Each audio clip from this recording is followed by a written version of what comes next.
Finally, finally, we are getting staff announcements for real. We actually are learning that people are joining Sherrone Moore's staff. We've had a few now, 3 outside of the 2 that we knew about, but that is as far as on field. The 3 are on field. The 2 we knew about were not. But nonetheless, let's talk about the advancement in the staff building on this episode of Locked On Wolverines. You are Locked On Wolverines, your daily podcast on the Michigan Wolverines, part of the Locked On Podcast Network. Happy Friday. We are back and doing a Locked On Wolverines podcast, part of the Locked On Podcast Network, where it's your team every day. I'm your man on the ground, Isaiah Hole, publisher of Wolverines Wire through USA Today Sports Media Group. And we're a little late because went and saw a 3.5-hour movie, kind of, screening the first 3 episodes of The Chosen at your local movie theater, my local movie theater. So didn't get a chance to get this in before, so we're getting it in after.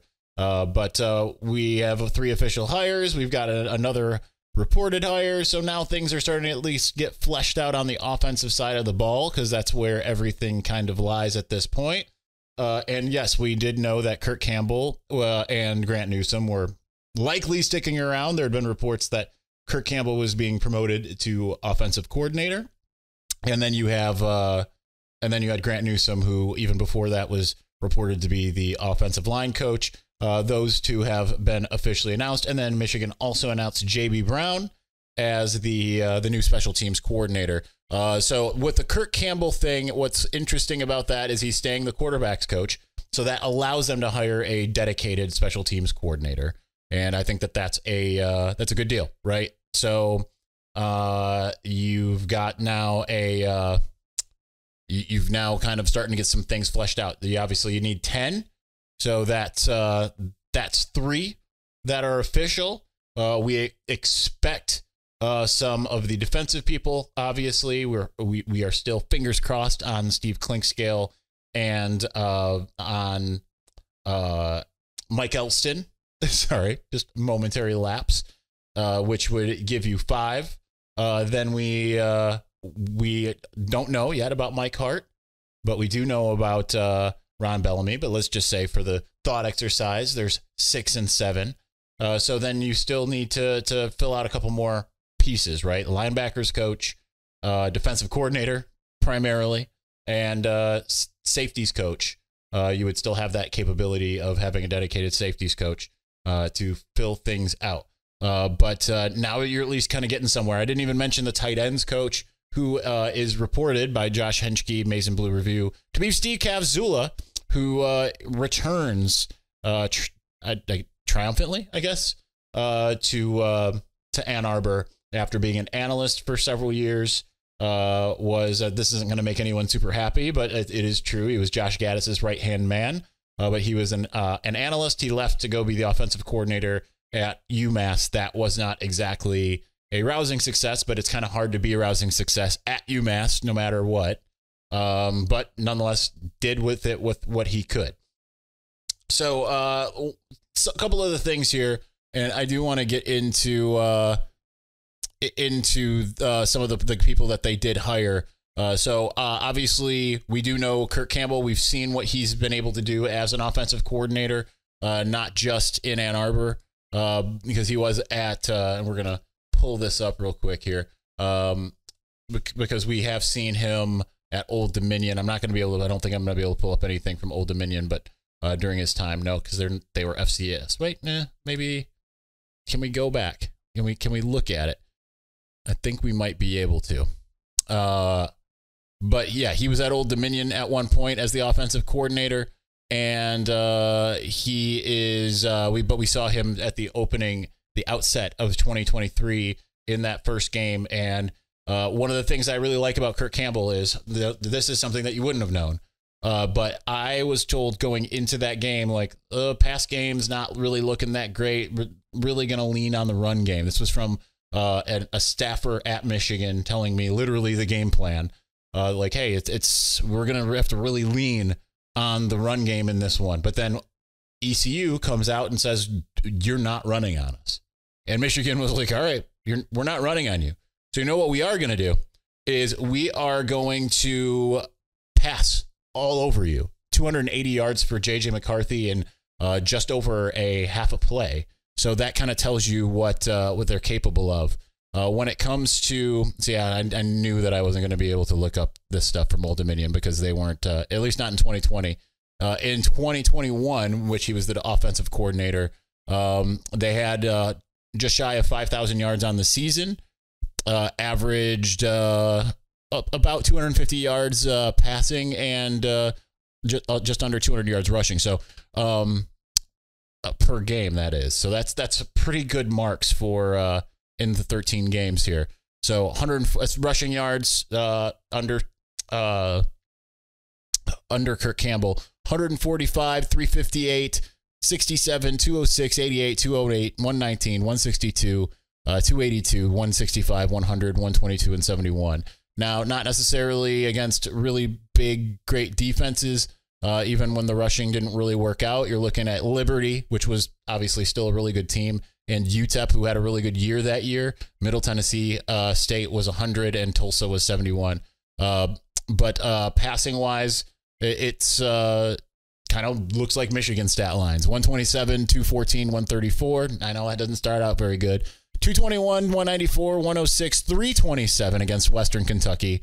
149, 283, 289, 241, 328 against Charlotte, and 176. So pretty good balance in general, right? Like, 2093 rushing yards and 227, 89 passing yards. So pretty good balance. But again, we saw kind of a little bit of what he could do as the offensive coordinator for Michigan for one game. And also that means that, you've got him and Sherrone on the same page already. We already knew that. We already have seen that. And he is an excellent recruiter, Kirk Campbell. So now you have a dynamo recruiter at offensive coordinator. So that is really good to have. Not that, obviously Michigan's had those. Josh Gaddis was a really good recruiter. Sherrone Moore was a really good recruiter.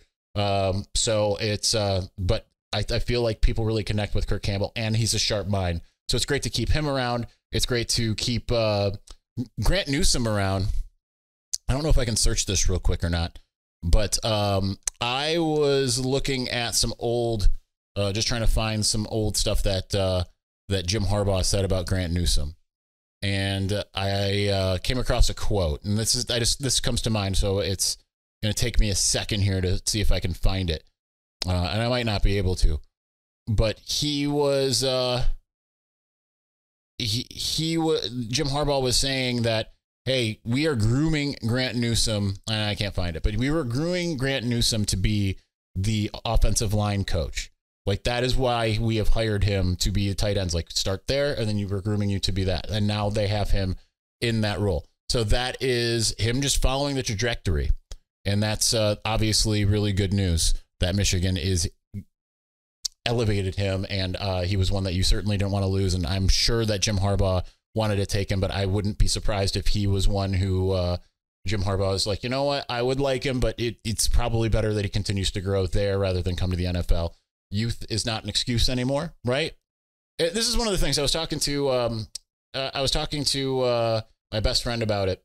And it's funny because a lot of Michigan fans, I'm not saying you, but I'm saying a lot of Michigan fans will often see youth and or just college inexperience in a lot of ways and say, you know what, I don't want that guy to be coaching the Michigan Wolverines. And the same people will end up taking over a coordinator position or even a head coaching position in the NFL, and no one bats an eye. Dan Campbell comes to mind as far as a head coach, but that's just funny how that works.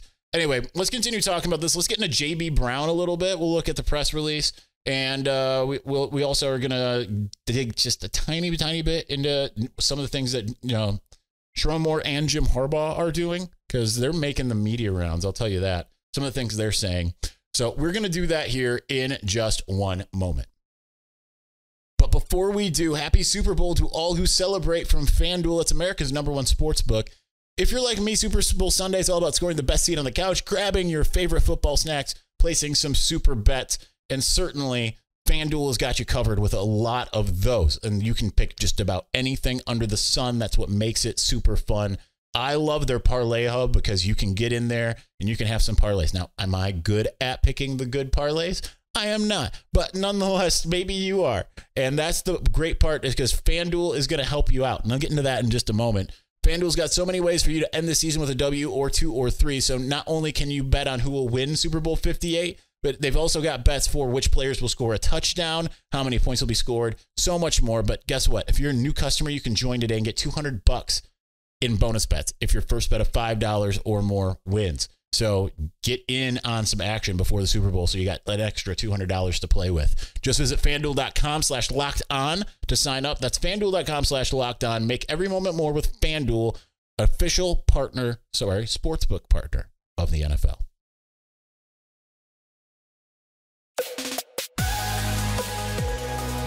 It's funny. I sit down with these things here.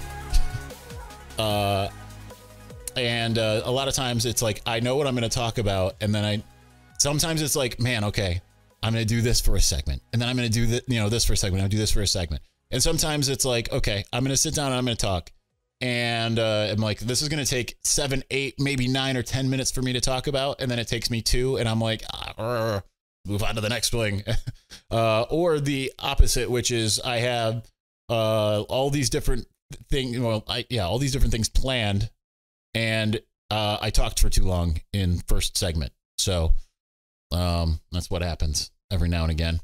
Nonetheless, okay, so J.B. Brown hired as the special teams coordinator. He has been around Michigan for the last 3 years, 2021 through 2023. He has been a special teams analyst. He's been very beneficial there.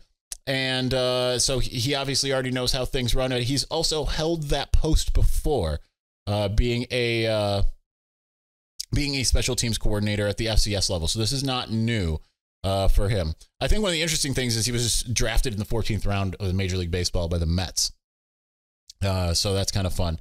But he started out at Pacific as a graduate assistant, and then he was spent 2 seasons at Kansas as a grad assistant at the University of Houston, and then he was a special teams coordinator for Texas Southern for 2 years before he abandoned them. That's just how I'm going to put it. He abandoned them for the University of Michigan to be an analyst. And so, again, someone that knows what the expectations are, has been a part of the success, knows what things look like. I know there's a lot of people that want the big names, okay? There's nothing wrong with elevating people who supposedly know what they're doing and have been trained by the people who were part of the recent success. That's next man up mentality.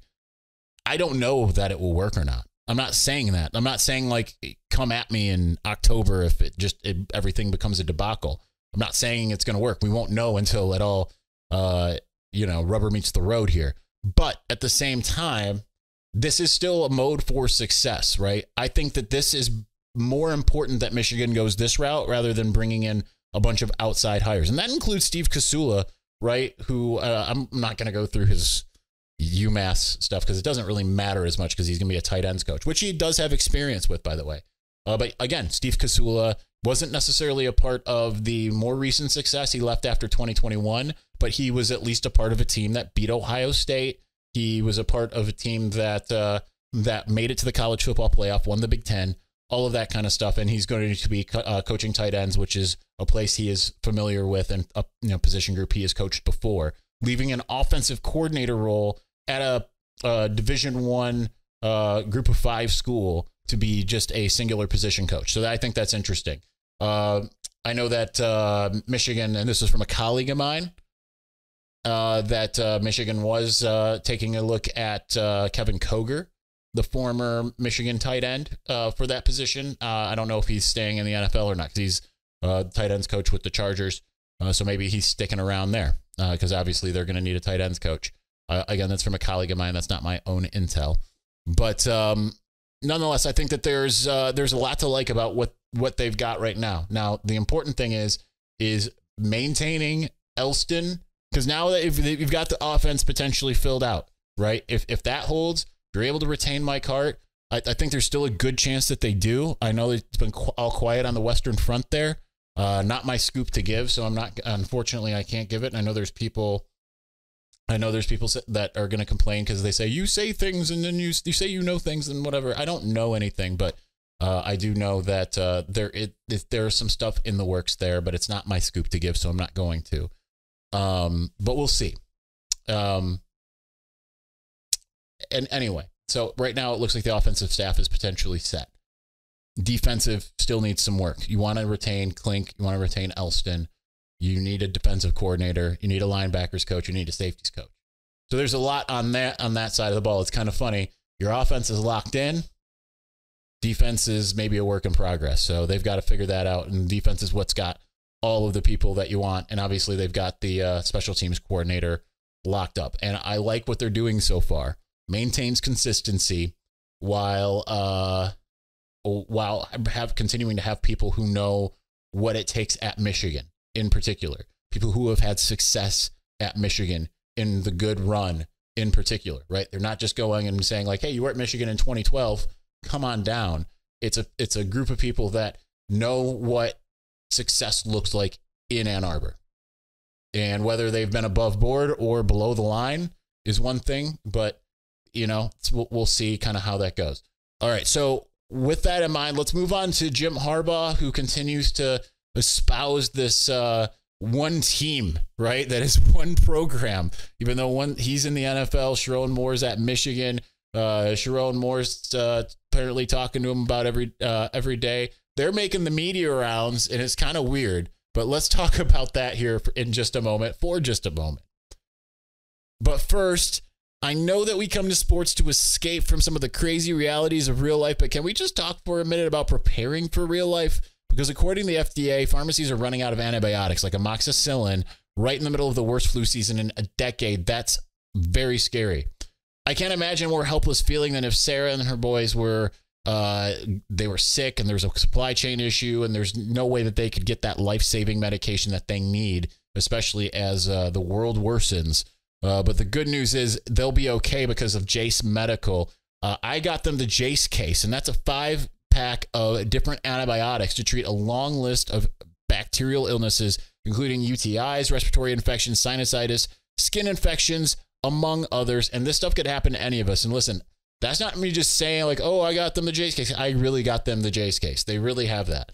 So visit jacemedical.com, just like me. It's JASE medical.com. Complete your physician encounter. It takes just a few minutes. It will be reviewed by a board-certified physician. Your medications will be dispensed by a licensed pharmacy at a fraction of the regular cost. Comes so fast, and it's never been more important to be prepared than today. So go to jasemedical.com and use the offer code LOCKEDON, and you can get $20 off of your order.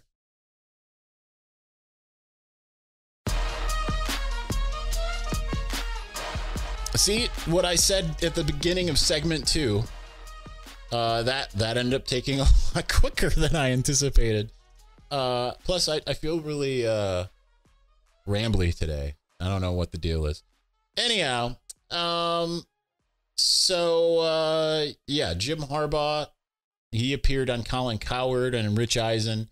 Fresh off of the Pat McAfee show, Sherrone Moore appeared also on Rich Eisen.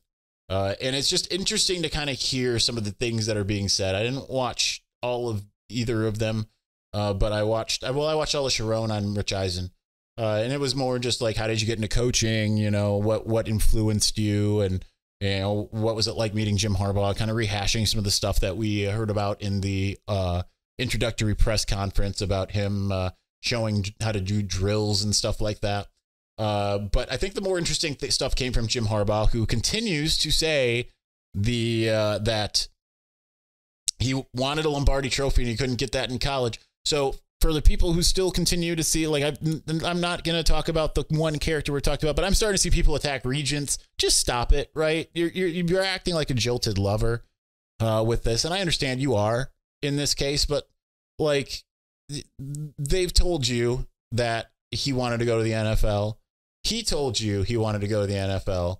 I don't know what it's going to take you to believe it, but I don't think there's anything that's going to make you believe it. It's just, it's what we all knew was going to happen eventually. But he's out there saying to anyone who will listen, like, listen, we are going to be one program.